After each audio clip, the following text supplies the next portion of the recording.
Okay, so you have your first job, you're looking for an apartment, a car, those type of things, and the question I really think is, do you look at it as kind of a big picture, here's how much I make per year, here's how much everything will cost me per year, or do you break it down into smaller chunks and look at it per month, per paycheck, that kind of thing? Really what type of money you have every month?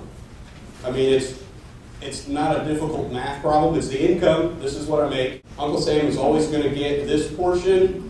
Then all of your benefits, your 401k, and your life insurance, and your medical insurance, and all those things all come out of the paycheck. And then what's left over is the net dollar amount that you get. And then from there, you have to start all your subtractions.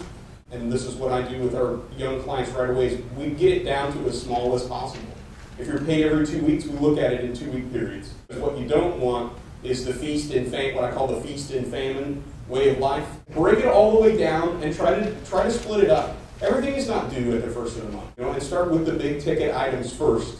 Rent, car payment, those kind of things. And so I would say break it up into chunks that you're paid. So if you're paid every 2 weeks or twice a month or once a month, look at your budgeting in that way so that you can make it work. A lot of times putting it on paper, you definitely want to do that.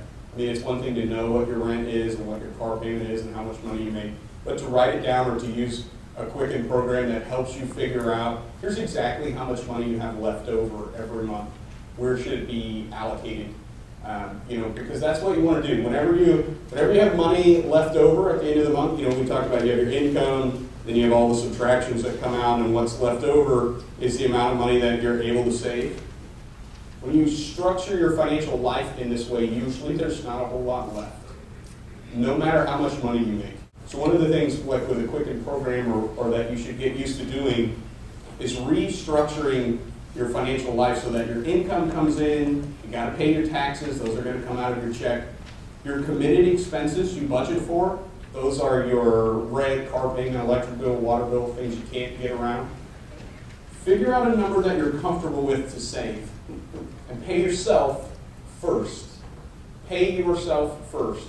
Have a savings account or an investment account or a something that is not at your bank. Having a Wells Fargo checking and a Wells Fargo savings account is not the same as having savings somewhere else. But pay yourself first so that what's left over at the end of the month is your discretionary expenses. It's all the fun stuff that you like to do. Because if you organize it the other way, what's left over at the end is savings. And I can promise you, if you expect to do all the cool things that you want to do all month and pay all your bills, and then when you're done, you're going to save every dollar you have left, you'll have no savings. Because you will have spent it all. That's the way we all work.